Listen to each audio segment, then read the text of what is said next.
Hey friends, if you want to hear something scary, don't scroll. Alright, so listen, I haven't actually told this story yet because I'm not even sure to this day what actually happened. I need y'all to tell me if I'm crazy or not because this was just not normal. So this story takes place back when I worked late nights at this diner. I'd get off around 2 or 3 a.m. and then I'd have this routine. Drive home, stop at the 24-hour gas station, grab a snack, go home, and knock the fuck out. Same thing every single night. It was my regimen. Well, one night when I pull up to the gas station, the lot is empty except for this one guy. Now, I'm already a very paranoid person, and this guy was setting off alarm bells. He was tall, wearing a black hoodie, and he was standing dead still next to the gas pump. No car, no phone, just literally standing there. I hesitated a lot before getting out because my instincts were screaming at me. But then something in my... Today's creepy, scary story time is about why you should not tell Randonautica to take you to something scary. So this story takes place in Mayfield, Kentucky in 2021 when Randonautica was really popular. So my follower, her ex-roommate, and her fiance at the time, so ex-fiance, decided to try Randonautica, and they set the intention for something scary.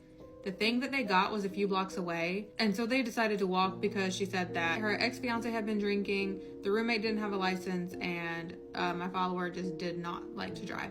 So they chose to walk because it wasn't that far anyway. So they walk and they get to this big mansion. It's a well-known mansion in that area. She said it has an upstairs like balcony and window, and it's on a giant piece of property. They get to the house and they don't want to walk on the property because... Imagine seeing something hunched over on the side of the road in the middle of nowhere. Spooky story time. A follower named Kai sent me this story and we're going to call it The Thing. Kai says that this happened in 2012 and she was 13 years old. Kai and her sister were visiting their grandma in New Mexico and the three of them were on their way home around 9 p.m. and she says it was very dark. Kai says that she was not paying attention, but out of nowhere on their way home, her sister jumps up, freaking out, and she says, "Did you guys see that?" And neither Kai or her grandma knew what she was talking about, but Kai's sister swears that she saw something. I did not know that paranormal stories in the hood was a thing. But since it is, let me tell y'all about the time me, my mom, and my sister lived in a haunted house for over 10 years. This story is going to have multiple parts, so buckle up. This is just part one. And this is when we first moved into the house, right? We not even fully moved in. Now, a little backstory. We found this house for cheap, and it was a nice house. It was like 4 bedrooms, 2 bathrooms, big ass. It was like a living room. Well, it was like actually like a living room, a dining room, and then kind of like an entertainment room. The house was huge, and we got it for a cheap price. And I remember like when I was telling my homeboy, one of my homeboys about it, I was showing him the house, like, yeah, this is what we moving into. And he kind of looked at me and he was like, "You know that house haunted, right?" I'm just like, "Man, get the fuck out of here," whatever.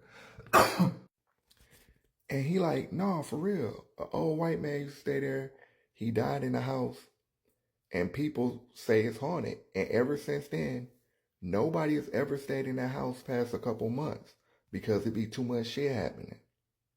Now, mind you, the way my homeboys be playing, I'm kind of thinking he just fucking with me, right? I'm just like, whatever.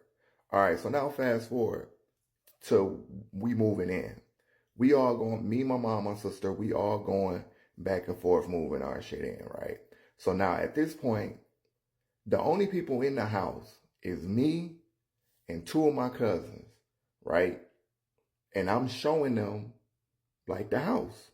So I'm not going to go into details how it's set up because that's going to take too long. But long story short, my room, the reason I picked it, and it's a fucked up reason, but my room didn't have any windows. And I loved it because when you would cut the lights off, it would be completely pitch dark. And I would sleep all day up in that bitch. So I'm showing my homeboys my room. But right down the hallway is my sister's room. And she actually had the biggest room in the house. And so I showed them my room. And then I go down to the end of the hall. And I'm showing them my sister's room. And like I said, she had a big ass room. But on the wall, now this is important.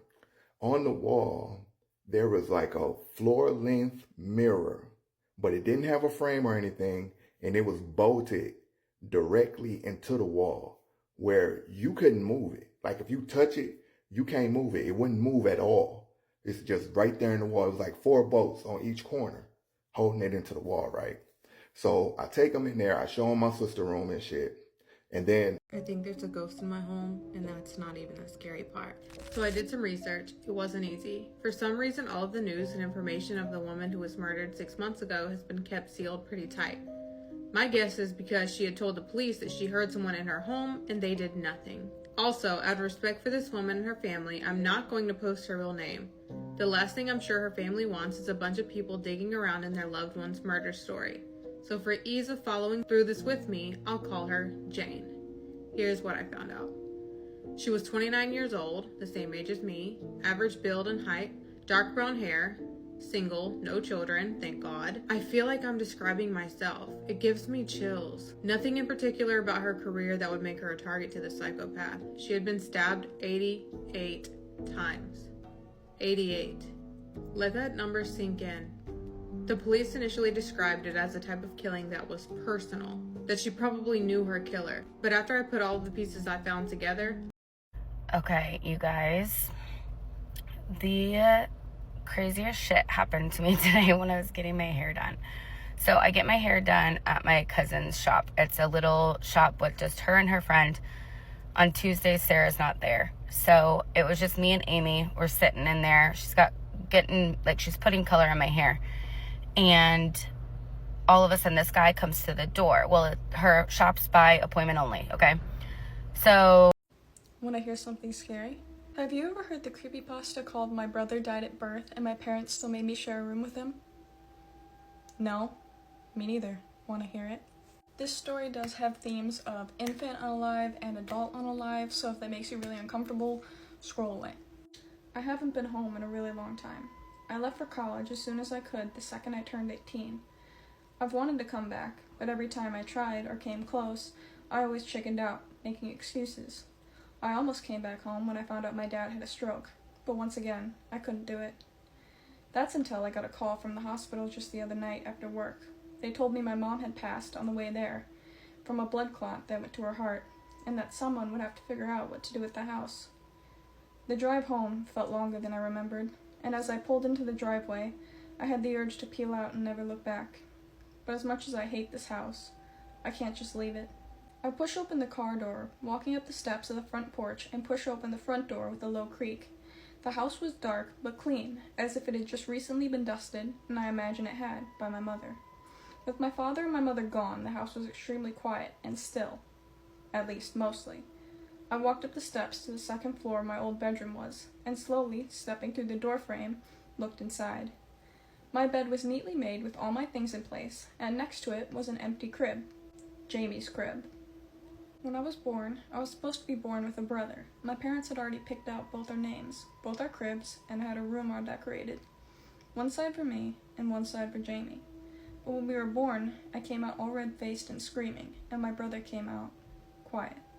He had passed away, tangled up in the umbilical cord.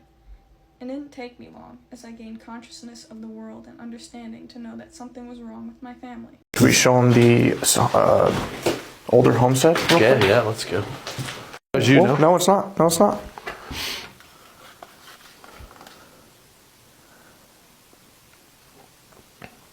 Was that you? Yeah, that's on either side. It went to both. Yeah. Want to hear something scary? Have you ever heard the creepypasta called Every Evening Our Family Calmly Locks Our Grandpa in the Bedroom? Me neither. Want to hear it? This story has trigger warnings for blood, gore, unalive, all of those things I censored, but it is in there, so fair warning. I never really thought much about the lock on Grandpa's door, or how his door was the only one with one.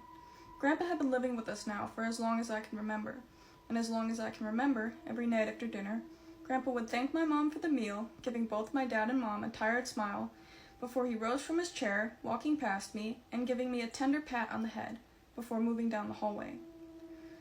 Only when he got to the hallway did my dad also rise from his chair and follow.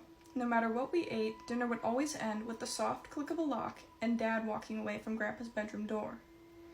When I was younger, I never questioned it, because it was just normal for me to eat dinner, say goodnight, and Grandpa is locked in his room.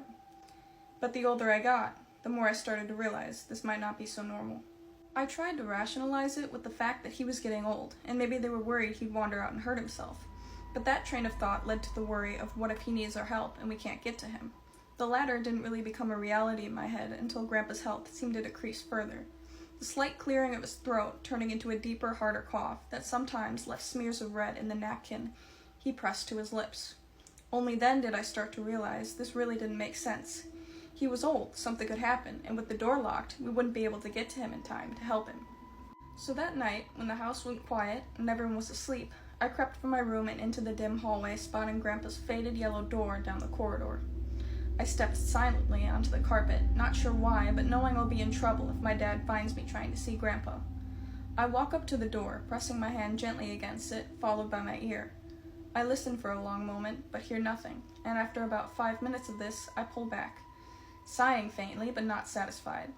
As well as being concerned for Grandpa's safety, I need to know why we lock that door every night after dinner. So, this kid, I understand his curiosity, obviously, but obviously something is going wrong too. I don't know. The next day, I acted as if everything is fine. I smile at my parents and thank my mom for breakfast as I watch my grandpa sit in his rocking chair reading a book with one hand and petting the cat with the other. Only when my mom goes out to run errands and my dad shuts the front door to mow the lawn do I move. My grandpa isn't paying attention anyway, so I walk past him and down the hallway, making a turn into my parents' bedroom. The sunlight filters through the windows, and I glance around trying to find something to help me. I kneel down, looking under the bed, behind the pillows, in the closet, and even behind the old clock, but I find nothing. Disappointed but determined, I turn back to the bedside table, opening up the cupboard and moving the remote and my dad's watch to the side. I'm about to shut it when the bottom of the cupboard rattles oddly. I pause before pressing harder, and the bottom falls back, revealing a small compartment with the skeleton key. I glance to the door before picking it up and stuffing it in my pocket. That night at dinner, we have spaghetti and meatballs, one of my grandpa's favorites, but he doesn't even touch his food. He sits staring distantly down at his plate before slowly looking up and smiling weakly at my parents. "Thank you for taking such good care of me," he says, and my dad nods curtly, not meeting his eyes, but my mom places her hand over his, neither of them speaking. A few more moments of this pass before Grandpa pushes up slowly out of his chair and my dad follows. Grandpa pats me on the head with a light smile before turning and walking down the hallway to his bedroom, the lock softly clicking in place as my dad makes his way back. This is a fair warning. This is the part where it starts to go downhill, so. I wait about an hour after everyone goes to sleep, not wanting to go out there and be caught. But once the house is completely quiet, I sneak out of my bed and into the dim hallway, walking over to Grandpa's door. I reach up, carefully pushing the key into the slot and turning it. At first, there's a slight resistance, but then a soft click. My other hand comes up, and I push the door open enough to slip through before closing it behind me. Grandpa's room is dark, and I spot him sitting on his bed, propped up and his eyes closed. I step forward. "Grandpa?" I ask quietly, and after a moment, his eyes start to open. When he spots me, he makes a soft sound of deep despair. "You shouldn't have come in here," he says brokenly, and as I go to ask what he means, a soft crack emanates from him, and he starts to lean back. At first, it looks like he's just stretching, but he keeps leaning back, further and further, until the points of his ribs show clearly under his shirt and his mouth opens, followed by another faint pop, and it falls open further than should be possible. His chest starts to convulse. At first, I think maybe he's having a seizure or something, so I go to step forward and help him, but then something starts to sprout from his mouth. Long red tendrils push past his teeth and over the sides of his lips, before snapping upright. I immediately am filled with terror, because this isn't a seizure. I have no idea what that is. I turn on my heel, lunging for the door handle, and right as my hand brushes it, I'm slammed down onto my face as I feel something cold grab my ankle in a bruising grip. Before I know what's happening, I'm being yanked back from the door. I scream, clawing at the ground, kicking as hard as I can. "I'm sorry," I hear my grandpa whisper, broken and gurgled, before his eyes fully roll back. As I'm pulled towards the bed, my hand grabs the leg of his desk, holding on tightly, before that too snaps, pulling me back further. As I'm pulled past my grandpa's bed, and starting to be yanked upwards, the only thing going through my mind in that moment is that I'm finished. And right as that truth is about to become a reality, the bedroom door slams open. The bedroom door slams open so hard it's almost thrown from its hinges, and my dad stands there, crowbar in hand, eyes wild and distraught, before he surges forward, raising the crowbar and bringing it down on the tendril wrapped around my ankle with a thundering crack. The tendril immediately pulls away, causing me to fall onto the hardwood floor with a thud, and I scramble away. Grandpa is shaking now, so badly I fear the bed might break under the strain. Another tendril shoots for me, and then another, and another, and another. My dad is hitting them, trying to make them stop, but it's no use.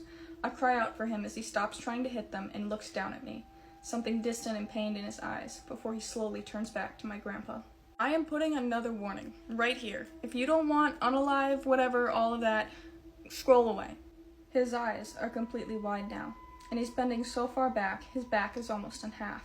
My dad raises the crowbar over his head, and I close my eyes, as a wet crack sounds through the room, and the tendrils slowly pull away.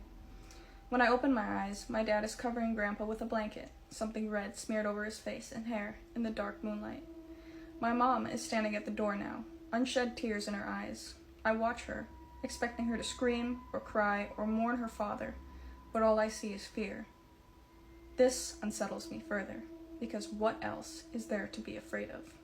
The next few hours are a blur, but as the sun comes up, before I know it, it's going down again, and I end up at the kitchen table with a cold cup of tea in front of me as I blankly stare into it. My mom sits down a plate of mashed potatoes and gravy, but it sits in front of me untouched.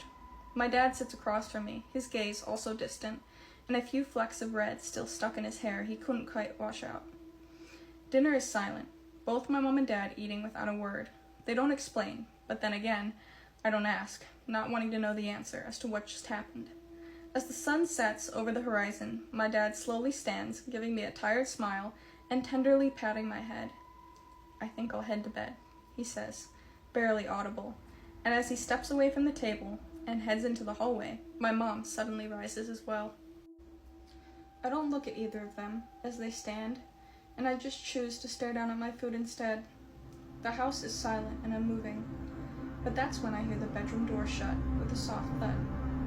I finally decide to raise my fork to eat. But I pause when I hear the soft, echoing click of the bedroom lock.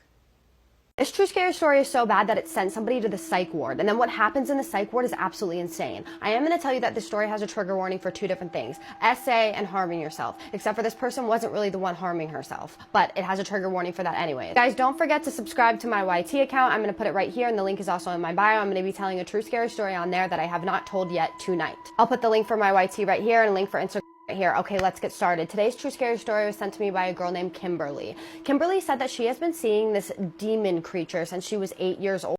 Story time, because I really cannot stop thinking about it. So stay tuned and listen throughout the story. Just listen. So tell me, what would you do in the situation? Because again, I just cannot stop thinking about it. Okay, so bam. So a few nights ago, I ordered something from food delivery. I'm not gonna say their name. Just keep it at a minimum. It was good. Nothing was going on. Like, I honestly just wanted a Coke and some fries. That's it. So yeah, nothing weird, right? So I'm home alone. I'm waiting on the driver. They said they're 5 minutes here, 2 minutes there. So again, I'm just waiting. And boom, finally the driver says, "I'm leaving your order at the door." So you know me, I get up, go get the order, thinking nothing's, you got it. But tell me why when I opened the door, it was no food there. Instead, there was an envelope sitting on my doorstep. Y'all, so me being confused, I picked it up, I go back inside and I opened it. Y'all, tell me why somebody wrote on an envelope, "Do not eat it, throw it away." Y'all, so I ain't even gonna lie, at this point, I'm literally bricks. My heart is sank. I'm literally nervous, like, what's going on? Y'all, so that's when I opened the app, and tell me why the delivery driver's profile is gone. When I say it's gone, like it was not existing at all. Like, what? So at this point, I'm in my house, I'm scared, I'm confused, I don't know what's going on, because like I'm losing my mind. Like, the profile was just there, you told me that you were delivering my food. Like, what? If you thought I answered, you crazy. Good thing I had a peephole on my door, because if you didn't think that I was gonna look out of it, shoot, I definitely did. Y'all, why this envelope said, "You're welcome"? Like, was somebody trying to warn me, or am I overthinking? What would you do in this situation? Y'all let me know, because Am I tripping? I don't know. Y'all let me know. You guys get a second true scary story tonight because the one that I just got emailed to me is so freaking scary. Just wait. We're gonna jump right into it. So tonight's submitter's name is Zoya, and she said that she's never really believed in ghosts her entire life until one night she woke up in the middle of the night out of nowhere, sweating, out of breath. It was 3:20 a.m. Her room was dark except for the glow of the phone on her nightstand. So she tries to go back to sleep when all of a sudden, tap, tap, tap, coming from under her bed. She freezes. She's terrified. She cannot move. Someone is under her bed. So she sits there for a while. I will never look at another doll again. I am back with another spooky story. And this one is from a doll collector. This person lives in Queens, New York, and she used to collect dolls. We're gonna call the person who submitted the story Tanya. So Tanya says that she's had a doll obsession since she was a kid. She said just like people have obsessions with teddy bears, or people collect perfumes and makeup, well, her thing just happened to be dolls. And she said that if you learn about the histories of dolls, they're actually really fascinating. There's so many different types, and some of them are collector's items because they are really, really expensive. And some dolls are really expensive and you can't even get your hands on them. Everything is a thing. She said at the point in her life where she got married and she was moving out with her husband, he had already collected 50 of the finest dolls. They were all going to be decorative as she bought this new shelf for the house. So boom, they move in the house, they got their furniture, they put the dolls up, and everything is cool. Even with 50 plus dolls, Tanya felt like her collection still wasn't complete,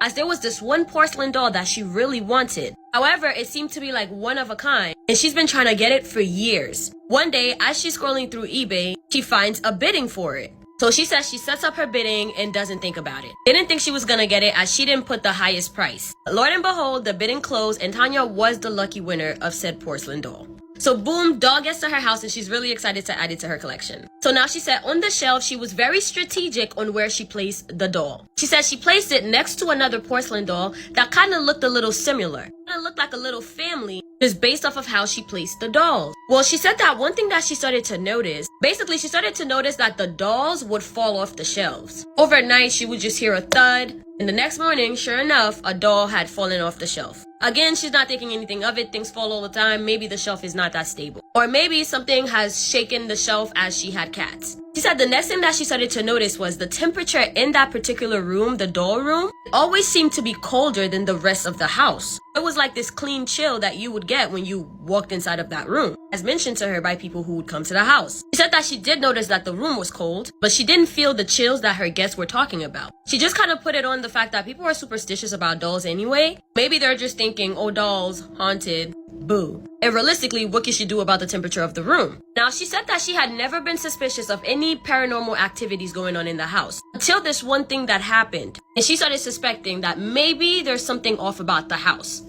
Not the dolls, the house. She said that she had a friend that was super religious. Basically, she came over and she was checking out the house. And when she got to that particular room with the dolls, friend could not breathe. She's never suffered from asthma before. She's never suffered from breathing issues before, nothing. But the second the friend entered that door, it was as though she was being physically attacked. As her throat started caving in, the friend falls to the ground and she's just gasping for air. She gets her out the room, gets her some water, starts fanning her, and the friend gets up and tells her that there's something in that room. That there is something extremely demonic in that room. And that whatever it was just attacked her. So upon hearing this, Tanya's like, okay, maybe I should take this into consideration. So after the friend leaves, she goes into a herbal store and buys sage. And she gets home and sages the room. The following morning, things got worse. As she walked in the room the next day, she noticed that every single doll that was in that room was on the ground. Except for the doll that she got off eBay. And she's looking at the floor like, okay. And she's looking at the shelf with the one doll and she's like, okay, maybe this is weird. So she fixes everything back up, resages the room again, and goes about her business. That night, she had the worst nightmare experience of her life. She was fully lucid in her dream. She was trapped in the room with the dolls and she just could not escape that room. She said the room was red and it reminded her of hell. And the one eBay doll came to life. It had red eyes and somehow in her dream it was coming closer to her. To which the doll smiled. And once the doll smiled, she noticed a fire emerging from outside of the room. And again, she cannot escape the room. And she sat there until the fire got closer and closer and closer. While the doll sat in front of her, staring and smiling. The fire came into the room and burnt every doll except for that doll. And once the fire was about to hit her, she woke up. She woke up sweating, freaking out, and feeling like no part of that was a dream. He said at that point, she didn't care if it was the eBay doll or all the dolls. He said the next morning she woke up, packed up every single doll that she had in the house, and had a garage sale the following day. That she sold all her dolls. Some she ended up selling online. A lot of them she sold at the garage sale, including the creepy eBay one. Said now she doesn't know anything about that doll and that it could have all just been a crazy coincidence. So she sold it with no guilt. She said that ever since she got rid of the dolls, the energy in the house has been so much better. The room even went back to a normal temperature. She's never had a nightmare like that ever again. So what I'm hearing is you bought something haunted. You convince yourself and gaslight yourself that it's not haunted so you can give it to the next person with no guilt. First of all, I didn't know there was like a doll business like that. I guess everything is a thing. Wait, thank you guys for watching this spooky story. Please guys, make sure you follow me on Instagram just so that I know that it's real. I'm trying to get 10K. If you're not already, make sure you subscribe to my YouTube channel. In case this app goes away, you don't want to lose this face. Anyway, I love you, my abducted humans. From your favorite Haitian homegirl. This true scary story made my blood run cold. This is exactly why consuming a bunch of scary stuff without protecting yourself can be a huge disaster. Before we get started, I just want to remind you to subscribe to my YT channel. The link is in my link tree, so all you have to do is click the link tree and then go to YT. It'll take you directly there. There, I tell the same stories I tell on here, different stories and longer versions and uncensored versions of stories I tell on here over there. So if you want to send me your true scary story and you want me to recount it on here, my email is in my bio. So today's true scary story was submitted to me by a girl named Daisy. Cute name, by the way. Absolutely love it. Daisy also said that I could tag her, so she will be in the description and she will be looking out for comments. Now, when Daisy was younger, she lived in a haunted house, and this house was incredibly haunted and she still has vivid memories of it. But the thing is, I think it's because her and her sister were obsessed with scary movies. They absolutely loved scary movies, scary stories. Her older sister, who was 2 years older than her, introduced her to all of this stuff. But her sister was much more involved in watching this scary stuff and just consuming things on the internet, just everything that had to do with anything scary, her sister absolutely loved. Well, Daisy started to experience some things that really freaked her out while she was sleeping at Story time about growing up in a haunted house. This is my neighborhood. So the way that my nanny tells it is we were brushing my teeth. I had a toothbrush set out for my imaginary friend, a toothbrush for me. He was brushing my teeth with my toothbrush, and the one that was set out for my friend was going on and off. And I said to him, "Oh, that's Lucinda. She just does that sometimes. She likes to play." And I was laughing.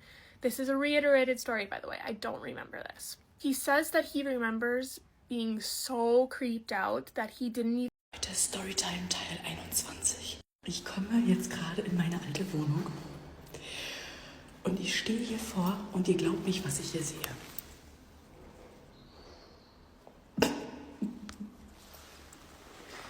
Sie hat hier einfach Kräuter auf meine Fußmatte gestreut, Junge. Warte, ich habe richtig Angst, hier gerade reinzugehen, Alter. Ich habe richtig Angst, hier reinzugehen. Also wirklich, bei Gott, ich habe richtig Angst. Leute, ich bin gerade in meine Wohnung gekommen und ich kann einfach nicht glauben, was ich hier sehe. Leute, ohne Scheiß. What the fuck was that? Bro! What's going on around you? I don't know. I'm frozen. I am frozen. Did the window break? Why does everything super terrifying happen around 2 or 3 a.m.? Welcome back to Nightmare Narratives, where you send me your spine-tingling ghost stories. Today's story was sent in by Priscilla, who is one of my ghoul friends. She is absolutely amazing, and if you don't follow her, make sure to go follow her and check out her page. But let's get into it. Hey bestie, I love when you share people's spooky experiences and wanted to share my own with you. When my husband and I first got together, we stayed in his mother's house in Rome, Georgia. It was a small, quiet, and cute little home. It looked perfectly normal from the outside, but the inside always felt off. My mother-in-law even said she never felt alone and always felt like she was being watched by someone or something. I honestly didn't think much of it until things started happening while I was there. One night, my husband and I were in bed. The room was quiet and dark as we were getting ready to drift off to sleep, when suddenly we hear a woman crying. This wasn't a soft cry. This was a loud weep of a woman whose heart had been shattered, and it sounded like it was right there at the foot of our bed. We both heard it and froze. We thought maybe it was his brother's girlfriend since their room was right next to ours, but we both knew that the crying was too close and too clear. The next morning, my husband asked his brother if his girlfriend was upset the night before, and he said no, that she definitely was not crying. I know some people might say maybe it was a TV or some other explanation, and I wish we could believe that, but it wasn't muffled or distant. It was right there, loud and clear. But this also was not our only experience. A few weeks later, I woke up around 2 a.m. to use the restroom. Everyone else was asleep, but I noticed the kitchen light was on. I figured someone forgot to turn it off, so I walked down the hall. When I stepped into the kitchen, I froze. Every single cabinet was wide open.